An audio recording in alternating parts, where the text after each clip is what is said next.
நீங்கள் இணைந்திருப்பது பிரிட்டன் தமிழ் பக்தி.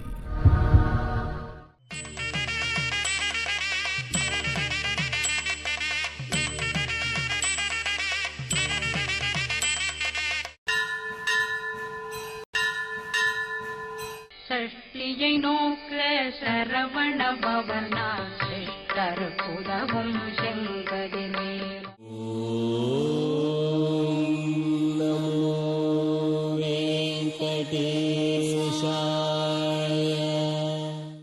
திருச்சிற்றம்பலம் என்றால் என்ன?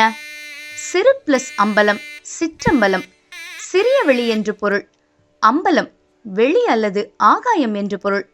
நமது இதயத்தில் ஒரு சிறு வெளி இருப்பதாகவும் அதில் கட்டை விரல் அளவே நம் ஆன்மா இருப்பதாகவும் கடோபனிஷத் கூறுகிறது.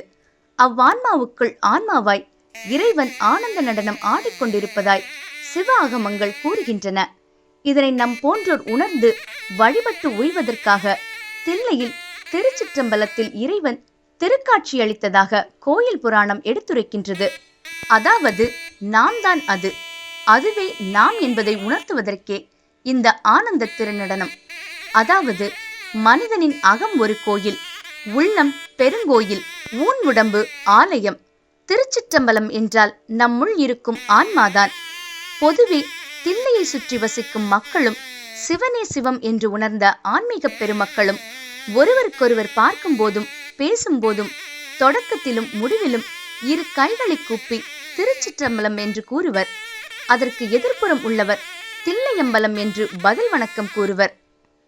இதற்கு என்ன பொருள் என்றால், உன்னுள் இருக்கும் உன் ஆன்மா சிற்றம்பலத்தில் இருக்கும் உன் ஆன்மா நிறைவு பெறுவதாக, பரிபூரணமாவதாக என்று பொருள். அதாவது பிண்டத்தில் இருக்கும் உன் ஆன்மா அண்டத்தில் கரையட்டும். அதற்கு எதிரில் உள்ளவர் தில்லையம்பலம் என்று பதில் வணக்கம் கூறுவர். உங்களை பார்த்து இனிமேல் யாராவது திருச்சிற்றம்பலம் என்று சொன்னால் உங்கள் ஆன்மா நிறைவு பெறட்டும் என்று அவர்கள் வாழ்த்துகிறார்கள் என்று அர்த்தம். பதிலுக்கு தாங்களும் தில்லையம்பலம் என்று கூற வேண்டும். கூறுவதோடு நில்லாமல் தில்லையம்பலத்தில் உள்ள ஆனந்த கூத்தனை மனதால் தரிசிக்க வேண்டும். உருவத்திலிருந்து அருவமாக உன் ஆன்மா கரைய வேண்டும் என்றால் தில்லைக்கு போக முக்தி. இதனை உணர்த்தவே திருச்சிற்றம்பலத்தில் நடராஜ பெருமான் மனித ரூபத்தில் ஆனந்த கூத்தாடுகிறான்.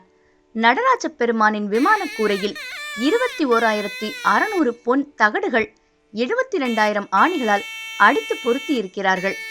மனிதன் நாள்தோறும் 21,600 தடவை மூச்சு விடுவதையும் அவன் உடலில் 72,000 நரம்புகள் உள்ளதையும் குறிக்கவே அப்படி செய்திருக்கிறார்கள். மனித உடலும் கோயில்தான் என்பதை உணர்த்துவதே சிதம்பர ரகசியம். சிதம்பர ரகசியம் என்றால் வேறொன்றுமில்லை, எல்லாம் மனக்கண்ணால் பார்க்க வேண்டியது. திரை ரகசியம். திரை விலகினால் ஒளி தெரியும், மாயை விலகினால் ஞானம் பிறக்கும். இப்பதிவை கேட்கும் அனைத்து ஆன்மீக நண்பர்களுக்கும் திருச்சிற்றம்பல வணக்கம்.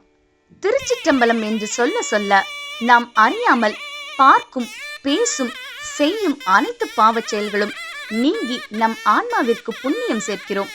அப்போது அறியாமையால் ஏற்படும் தவறு எவ்வளவு என்பது நமக்கு தெரியாது. அதனால் நாம் திருச்சிற்றம்பலம் என்று நித்தமும் எவ்வளவு முறை சொன்னாலும் போதாதல்லவா? மேலும் திருச்சிற்றம்பலத்தை தரிசிக்க வாய்ப்பு கிடைக்காமலும் உணராமலும் பலர் வாழ்வு முடிந்து விடுகிறது.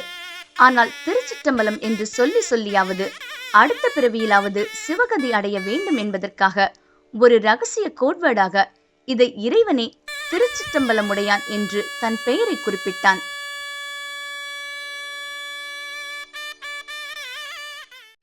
மேலும் இது போன்ற நிகழ்வுகளுக்கு இணைந்திருங்கள். பிரிட்டன் தமிழ் பக்தி.